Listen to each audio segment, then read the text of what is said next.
짧은 지면에 자기를 효과적으로 어필하기 위한 언어들. 그래서 오늘 저는 면접 언어라를 좀 표현을 썼는데요. 자, 마법의 면접 언어 12가지 지금부터 소개해 드리도록 하겠습니다. 첫 번째부터 한번 살펴볼까요? 업종 언어라는 표현을 써봤는데요. 그 업종에서 쓰는 언어들이 좀 있습니다. 그래서 여러분이 그 자소서나 면접을 볼 때 그 업에서 쓰는 용어들을 좀 활용하시는 건 되게 좀 의미가 있습니다. 두 번째는 이제 기업 언어인데요. 이거는 여러분 지원하는 회사 이야기입니다. 그래서 회사가 가지고 있는 어떤 브랜드, 그 회사가 취급하고 있는 제품, 그리고 그 회사가 주로 타겟으로 하고 있는 고객군, 그리고 나름대로 시장에서의 어떤 포지셔닝, 이런 것들을 사실 언급해 주는 건 되게 의미가 있습니다. 세 번째는 이제 경영의 언어입니다. 경영학에서 쓰는 여러 가지 용어들을 좀 쓰고요. 예를 들면 밸류 체인이 어떻다, 사업 모델이 어떻다, 그래서 구독 경제가 어떻다, 경영이나 경제에서 쓰는 단어들 있죠. 이런 내용들을 용어들을 조금 쓰시는 게 훨씬 더 좀 좋겠고요. 거기에다가 재무 용어들이 좀 있습니다. BEP가 어떻고, ROI가 어떻고, 회전율이 어떻고, 이런 이야기들은 면접 볼 때 많이 안 하셔도 되고요. 깊이 있게 안 하셔도 돼요. 보면 이쪽 분야에서 아는 사람들이라면 쓰는 용어들, 이런 것들을 조금만 좀 챙겨 놓으시면 훨씬 도움이 됩니다. 네 번째는 이제 전공 언어입니다. 여러분이 지원하는 분야의 전공 영역이 있잖아요. IT 분야에서 쓰는 용어들이 있잖아요. 직무에서 쓰는. 이걸 이야기하면서 술술 좀 나와야지 되지 않을까 싶어요. 그 앞에 계시는 분과 함께 일할 팀장이 앉아있는데 그 팀장이 이야기 몇 번 들어보면 금방 알지 않겠습니까? 그리고 이제 시사 언어는 조금 챙기실 필요가 있습니다. 그래서 이제 시사 언어라고 하는 것은 최근에 어떤 핫한 이슈들이잖아요. 요즘 들어 많이 이야기하는 게 챗 GPT 같은 거. 그래서 앞으로 AI 등장이 우리 사업에 또 우리 업무, 직무 환경을 또 어떻게 바꿀 것이다.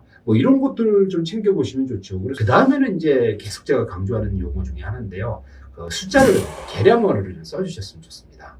그래서 여러분이 인구가 앞으로 줄어들잖아요. 이렇게 표현하지 마시고요. 자, 2030년도에는 지금 인구에서 5%가 줄어들 예정입니다. 이런 식의 느낌으로 표현하셨으면 훨씬 좋습니다. 중요한 숫자들 있잖아요. 이런 숫자들 몇 가지만 좀 익히셔가지고 자연스럽게 좀 구현이 된다고 하면 훨씬 더 좀 유리한 포지션을 좀 가질 수 있지 않을까 싶습니다. 그 다음은 축약 언어, 제가 축약 언어, 그리고 약어라고도 표현을 좀 하긴 하는데요. 공식화된 약어가 있고 비공식화된 약어도 있어서 막 쓰지는 마시고요. 약간 전문 용어이면서 약어들 있잖아요. 그 업계에서 또 그쪽 분야에서 쓰는 말들, 이런 거는 조금 챙겨 놓으시는 게 훨씬 낫습니다. 여덟 번째는 그 현장 언어입니다. 이런 말들을 다 할 수는 없고요. 주로 많이 쓰게 되는 언어들을 좀 챙겨서 아주 현실 감각을 가지고 이야기를 하니까 상당히 면접관들한테는 어필이 될 수 있거든요. 여러분이 또 감명 깊게 읽었던 도서들 있죠. 이런 것들을 좀 활용하시면 좋습니다. 도서의 제목을 이야기를 하면 그 책을 상대가 읽을 수도 있고 안 읽을 수도 있거든요. 안 읽었더라도 그 책이라는 건 알잖아요. 자신이 갖고 있는 강점, 어떤 시사점, 지원 동기, 그리고 앞으로 나의 비전, 이런 거 이야기를 할 때 책에서 받았던 그 영감을 같이 활용해서 녹여서 이야기를 하면 훨씬 더 설득력이 있더라는 겁니다. 그렇다고 너무 이렇게 어려운 책 하지 마시고 상대도 어느 정도는 좀 알고 그런데도 약간 격은 있고 이런 책들을 조금 챙기셔서 그런 도서들을 좀 활용하시는 그런 의미가 있죠. 10번째가 사자성어거든요. 많은 설명을 해야 될 말들을 상당히 함축적으로 표현할 수 있다는 거예요. 자소서에서 쓰시고 말할 적에도 자꾸 쓰시고 하려고 하시라는 거죠. 11번째는요, 인물 언어들. 그래서 누가 이렇게 말했다는 거 있죠. 빌 게이츠가 이렇게 이야기했다. 이렇게 이야기를 하면 신뢰감을 가지고 듣는 경우가 많이 있어서 역사의 선연 중에서 주셔도 좋고 현존하는 사람들이어도 좋고 이런 사람들의 이야기를 좀 빌어서 자신의 의견을 피력하는 거, 이것도 괜찮다는 말씀 좀 드려볼 수 있겠습니다. 그리고 마지막으로 이제 속담 같은 거 있잖아요. 속담과 격언은 오랜 세월을 거치면서 많은 사람들 사이에서 나름의 범용화되고 표준화되고 또 어느 정도 인정하고 있는 이런 문구잖아요.